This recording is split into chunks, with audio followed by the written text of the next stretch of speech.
All right, so we're going to talk about glazing today, specifically glazing something that has ridges inside it that we'd like to emphasize with a translucent glaze. For this first piece, I'm going to choose a combination of different colors.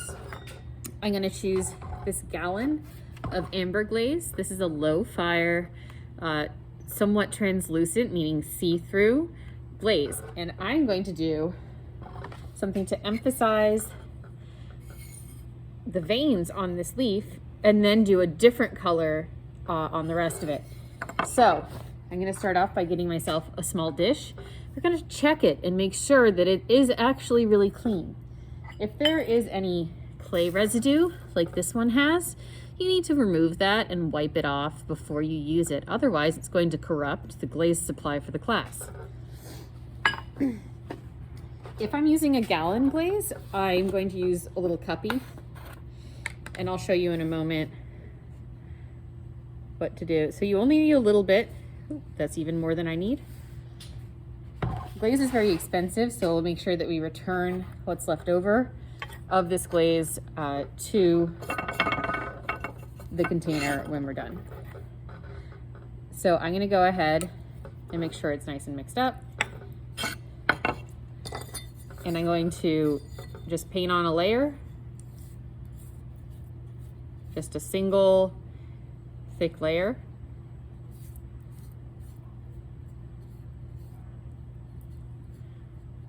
And making sure I get in all of those little veins. And now I'm going to take a clean, wet sponge and wipe it back.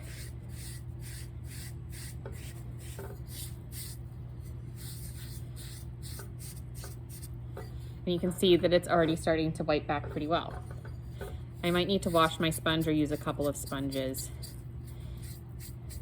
to accomplish this.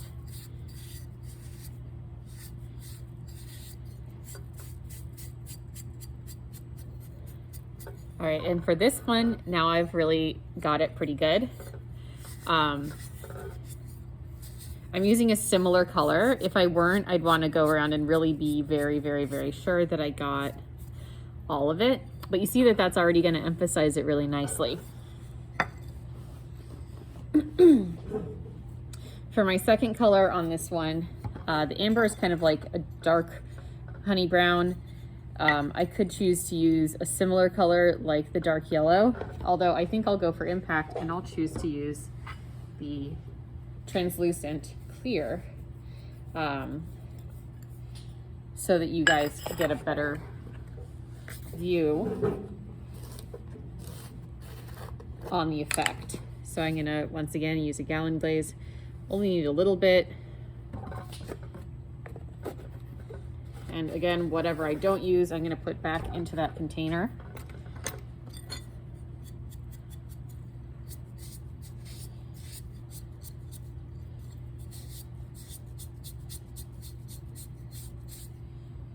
I'm just gonna rub. I want it to be consistent, so I'm actually gonna let a little bit of that pigment get on the back here and then wipe that back so that the whole thing's the same. Otherwise, it would have been a little bit different on the back.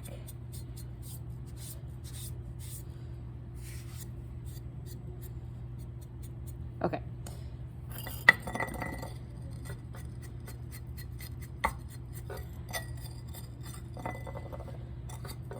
Okay, so now that's done, I'm going to get my clear and I'm going to paint on my first coat. You want to be very generous with it.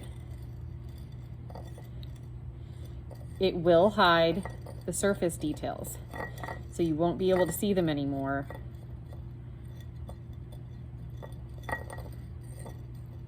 For each layer. So that's the front. I can actually paint the sides of this down to the point where they just almost touch the table, and we're going to wipe that back later on, so don't worry about being too messy about the bottom.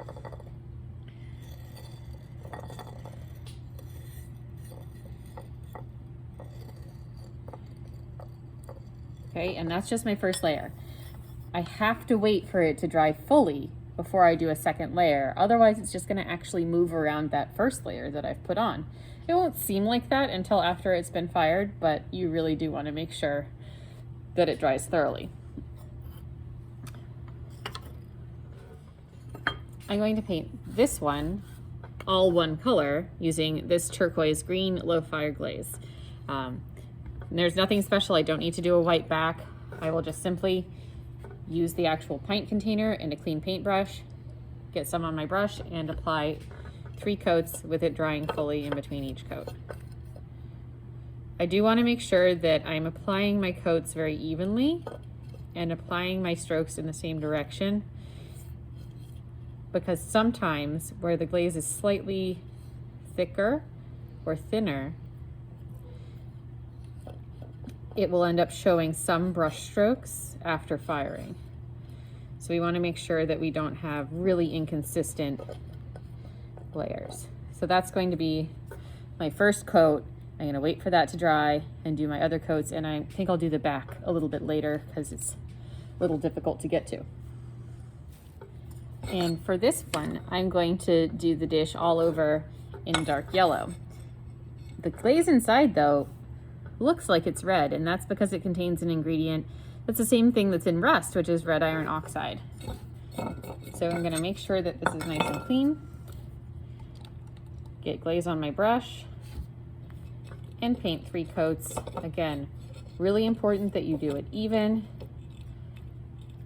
and have your brush strokes go in the same direction.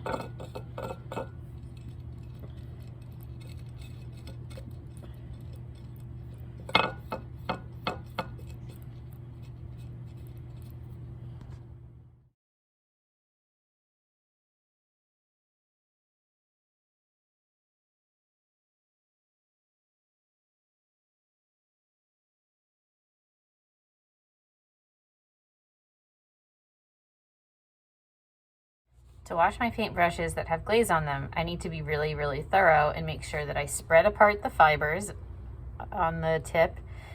I like to use a little bit of soap, and basically my standard for clean is if I wouldn't wipe this on my own shirt and expect it to come off clean, it's not clean yet. So let's do it.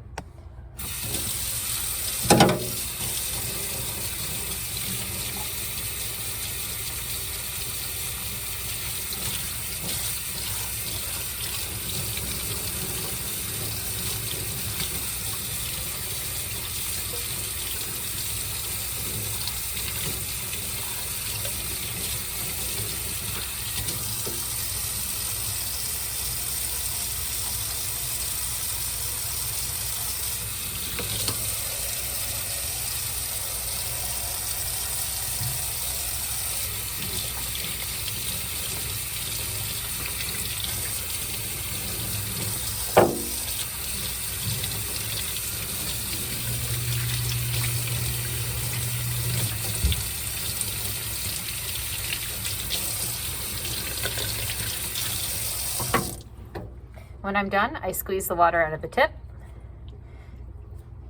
If any color comes out at that point, you know it's not clean. Make sure that your handle is all clean as well, and we're going to start brush side tip up so that it can dry without getting messed up. Now my pieces are at the point of being dry with 3 fully dried layers painted on of glaze. But I got a lot of glaze on the back of my piece, and any time that glaze can make contact with the table, it would make contact with the shelf in the kiln. And when you heat up glaze, it turns into molten glass, and it would fuse, meaning stick permanently to the kiln shelf or to the kiln shelf wash, which we don't want, and that can result in your piece getting messed up and the kiln getting messed up. Pieces will not be fired if they have glaze on the bottom like this. So everywhere that's going to touch the table needs to be clean, plus a little bit of extra around the edge. We would call that the base edge. So to do that, you just get a nice little wet sponge and rub. And you can do this once it's fully dry. It doesn't matter. Glaze is not paint. It will come off just fine. If I've used the same side without flipping it over, it's still kind of spreading around a layer of glaze. So you want to make sure that you flip to the clean side once you've gotten most of the glaze off, so that it doesn't leave a little layer of it that could have bad effects.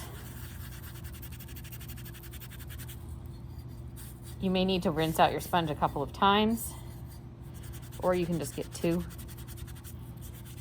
My expectation is that you will check your piece with me before you put it in the kiln room, because that's much easier than me trying to hunt you down and tell you why your piece has been rejected, or you missing a deadline because you didn't do it correctly.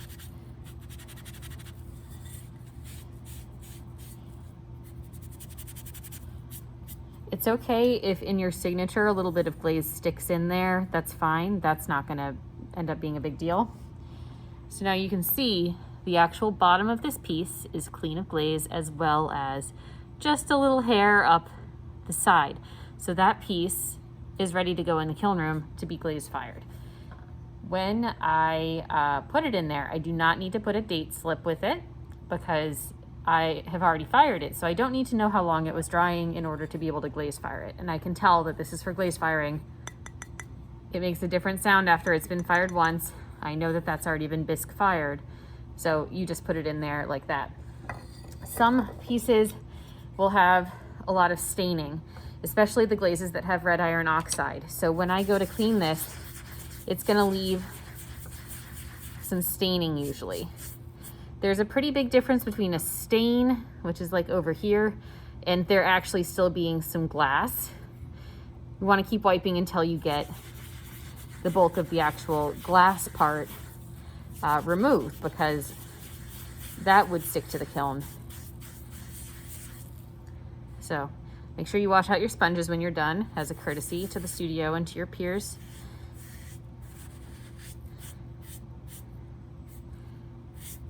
So you see, I'm still getting some remnants there, and I may need to go rinse out my sponge in order for it to not just be a little stain, okay?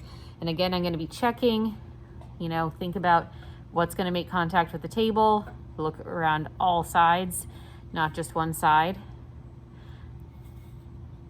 So make sure it's gonna be a clean contact. And that's the basics of how to clean the bottom and put it in the kiln room. Again, wash out your sponges. Don't be a studio menace. You wanna be a good studio artist and make sure that you've cleaned up and put away and taken care of the tools. So this is a kiln, and I'm going to show you one more thing that you might need to know about how to remove glaze from the bottom of a piece. Some pieces, like this leaf dish, if I wiped all the way up to the edge, it might really ruin the effect of the glazing. But I have removed glaze from one part of it, and I can use stilts for this type of scenario. I'm not going to put stilts under every single artwork that is ever fired because it takes a little extra time. You have to be careful and you have to balance the work on the stilt. But sometimes you can ask and I will help you with that. So you'll select a stilt, or I will select a stilt, but this is a technique that can be used. And you can place the artwork on top of a stilt on an area that doesn't have glaze on it. And that will keep it elevated enough off of the kiln shelf that it will not stick. This other type has metal prongs, and that can be used in the same way, but this type also has the advantage of being able to stick directly onto an area that has a little bit of glaze on it, not a lot, and it will keep it up, and you can snap it off afterwards if it sticks into the glaze. These cost a couple bucks a piece, so we don't want to waste them if we're sure that our piece is glazed correctly and everything is fine. But that's about the size of it. And looking into this kiln right now, these posts are going to hold another shelf just like this one on top of them. And these parts in here are called the elements. This is the part of the kiln that heats up and causes the glass to melt and become ceramic.